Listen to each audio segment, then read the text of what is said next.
তখন ইয়ামিনের সাথে সেই গেছো ভূত বসেছিল। দূর, এই বৃষ্টিটা আর ভাল লাগছে না।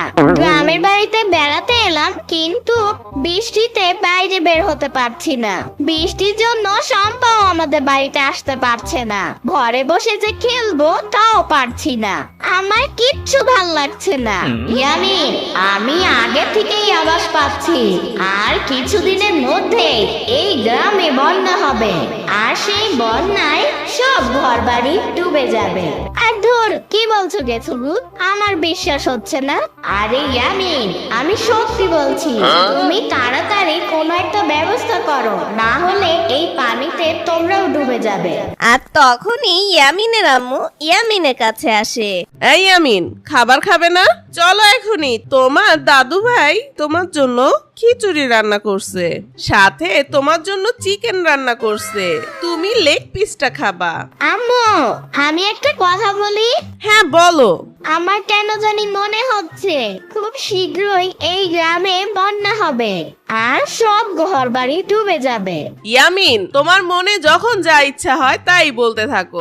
চলো, একা একা বসে থেকে মাথার মধ্যে আজাইরা বুদ্ধি। সত্যি বলছি আম্মু, তুমি আমার কথা একটু শুনো। ঠিক তখনই আকাশ ভর্তি মেঘ হয়েছে আর বজ্রপাত হচ্ছে, আর হঠাৎই ঝুম বৃষ্টি শুরু হয়ে গেছে। আম্মু, বলছি না, ওই দেখো বাইরে বৃষ্টি হচ্ছে। ইয়ামিন, এত কথা না, চলো খাবার খাবে। তখন ইয়ামিন খাবার খেতে যায়। খাওয়া শেষ করে ইয়ামিনের বাবা, সাম্বা, তার মামা সবাই একসাথে ছিল।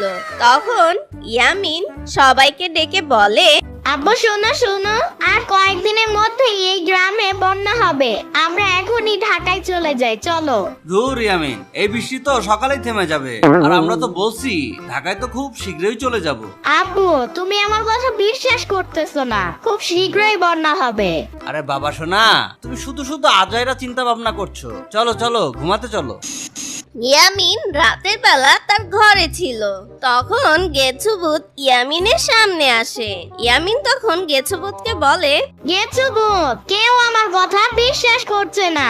এই গ্রামে যদি বন্যা হয় তাহলে আমি সবাইকে কিভাবে বাঁচাবো? কেউ আমার কথা বিশ্বাস করছে না। তুমি একটা উপায় বের করে দাও গেছো ভূত। ইয়ামিন, বাইরে তো অনেক বৃষ্টি হচ্ছে। কালকে সকালে বৃষ্টি থামলে আমার ওস্তাদের কাছে তোমাকে নিয়ে যাব। দেখি ওস্তাদ এর কোনো সমাধান করতে পারে কিনা।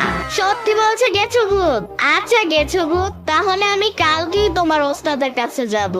আচ্ছা ঠিক আছে, তাহলে